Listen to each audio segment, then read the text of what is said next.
Ingax reported several dozen fires in open territories, which had managed to overcome in the past 3 days. Throughout Ukraine recorded a fire of dry grass, bushes and reeds.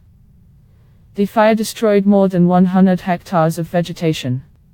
Despite all the warnings, rescue people extend to grossly violate the rules of fire safety and burn dry vegetation in windy weather. Every day the number of such fires is greatly increased, stated in the message of the State Service of Ukraine for Emergency Situations. A significant number of wood owners, burning from dry grass and leaves, condemning themselves and others to unpredictable consequences, noted the rescuers.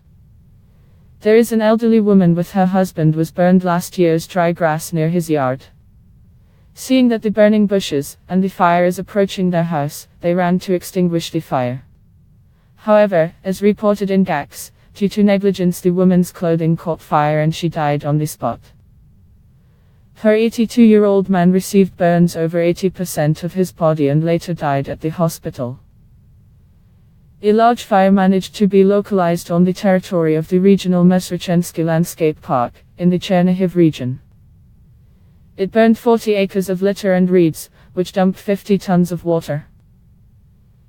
A firegrass deck next to the National Historical Memorial Reserve, by Kivny Graves, was extinguished in Kiev Pyogenicum.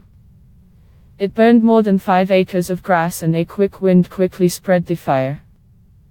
Rescuers propagate that during the uncontrolled burning of grass, fire can spread to trees and buildings.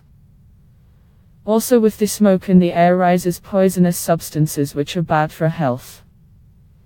A biologist from Uzhgorod National University, Andriy Migel, explained that during the burning of deadwood, obviously affected grass, bush and tree cover. Through the fire greatly reduced the potential vegetative and seed propagation of plants, as destroyed the so-called seed bank contained in the soil and in grain of plants, said the expert. Smoking the leaves are dry grass, and prohibits the legislation for such actions. You can receive a fine from 340 to 1360 wa, and if it is done by entrepreneurs, from 850 to 1700 wa.